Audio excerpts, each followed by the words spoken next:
Ngai na sele ya 14 ans. Papa ntang kubanda tokomi awa, tosombi lopango oyo awa. Tuzalaki na pasi makasi. Soki mbula ibeti, mai ikoti na parcelle, mai ikoti na bandaku nyonso ikoti na mai, kalamu etondi, ibandi kumatisa mai kote oyo. Kubima kukoma na elenge sipasi boy. Kaka na mai, ba mususu bachie bangu na mukongo, biso ba mikolo tozo banga, tomatisi bilamba, tozo tambula malemba po tokoma na nkunza kuzwa biso kukenda na vile ata na zando. Sikoyo tuumeli muntu akukanisa biso azalaki te. Kasi na bokonzi ya Felix Chilombo Antoine ayikukanisa biso po asalele biso nzela oyo po quartier oyo ya Makala na Kimbango bazala na Valère. Tusepeli mingi po na nzela oyo azosalisa. Tupesie merci mingi. Nzambe ya likolo ya baveve nkana za veve abatela ye. Awumele na bokonzi na ye abongisa kongo mubimba po izamboka na ye akende liboso na gouverneur na biso ngobila nzambe na biso abatele biso babongisa kongo kimia kota na kongo bana ya kongo balia bana ya kongo bazwa misala bayezini ya minene ya bamindeli kota na kongo muntu nyonso ya botami na kongo asepela bapaya bayaka kapona koyiba biso bayibi biso mingi. Ngai naza koto depuis 1998. Différence tozo monango na lelo na sens que bazo salele biso ba route secondaire par rapport ndenge zaki liboso. En tout cas tozo tombe la gouverneur Mibumu Ilamo et puis ba fleur rebelle tozo bois que na sens que initiative eza bien. Ouais eza souci ba kinwa utakala ya ba route secondaire pona ko inviter ba mouteage. Lelo mutoko uta depuis Tsango kuna akati sibo akomi déjà na Makala à partir ya Kikwiti na Luanza oyo. Eza malamu mutazo sa musala ya malamu esengeli ko bwakele ba fleur parce que eza musala oyo bito banda ko zela pendant des années belé et ça la magité. Tozo kana bato bazo sala nzela balobi ke projet nzela depuis 72 mais combien de bakonzi balekia combien de gouverneurs balekia bakanisa ki ata mukolo moko te. C'est pourquoi tout le monde qui bat tongi na kati ya balabala parce que babando ki pangote. Ando ki pangote. C'est pourquoi tout le monde que Luanza ezozwa makadam ezeseng pona biso parce que côté activité mapango côté pe ko valeur bato côté pe bazu valeur parce que moyen mubule za lisusu mingi ezate parce que moins derrière bana ba sali mubule bo jipe côté déjà pour makadam eza déjà wana. Wana za béton. Tozo tombele lisusu mandat ya mibale parce que aza ba initiative ya bien ya ba route secondaire eza bien eza kaka wote na Lonzo tozo mona par-ci par-là tozo mona ba nzelo ezo sam na ville de Kinshasa. En tout cas eza esengo pona ko bongisa mboka développement mboka eza na banzela eza na makambo susu te même kolia tozo lelo soki banzela eza te moyen muto asa trafic eza te yangwana tozo tombela bango merci mingi. Bon ezali vraiment action moko vraiment ezali très encourageant na ko améliorer vraiment situation ya balabala nyonso oyo eza na ville ya Kisasa oyo etangami ke bato bako sillonner facilement direction na biso ya Luanza oyo eza ko mener directement Kikwit jusqu'à direction ya première porte na foire ezali penda facilitation pour na ba population nyonso bazana besoin balongwa côté kuna na commune na Lemba ti ba koma wa kuzo la Kalamu jina limite ya Bumbu ezali penda avantagé tous remercier seulement le responsable ya ville ya Kisasa na ba acte nyonso azali ko poser tous encourager à continuer ko sala ngo pe pa mususu na ba commune mususu.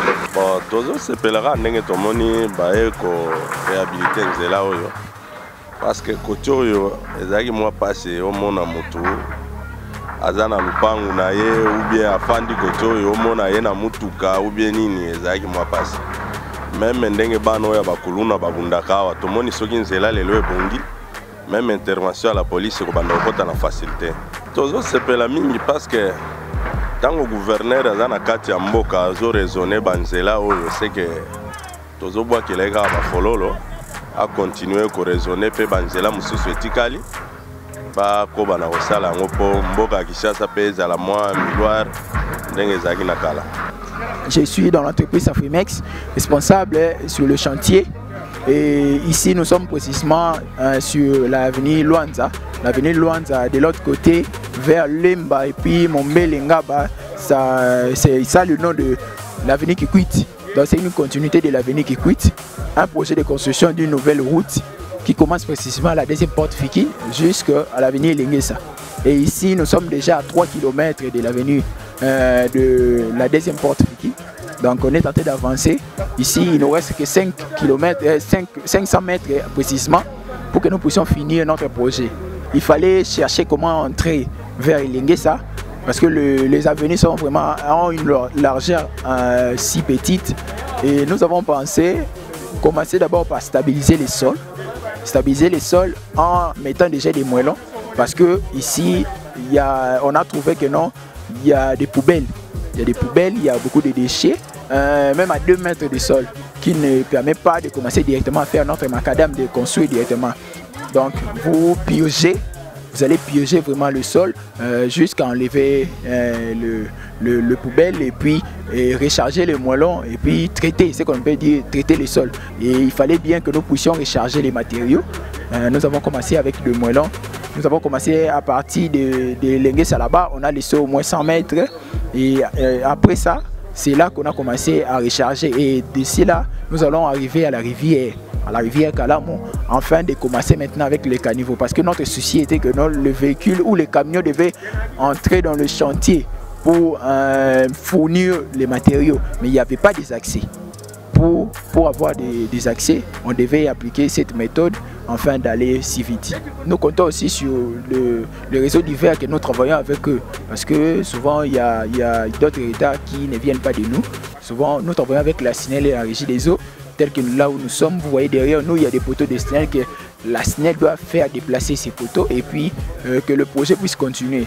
On ne peut pas commencer par casser des poteaux, sinon le peuple que nous construisons la route pour eux vont commencer à pleurer qu'il n'y a pas de courant et c'est multiplier l'insécurité aussi.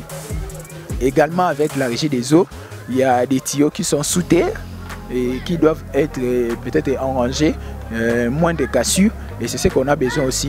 On a aussi besoin d'eux qui soient là sur le chantier avec nous pour que nous puissions aller si vite. Mais pour le travail, nous sommes en train d'évoluer.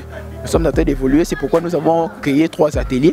Il y a l'atelier qui est vers Mombelengaba, l'atelier qui est vers Yolo, et puis il y a le 3e atelier qui est ici à Luanza, là où nous commençons par stabiliser les sols.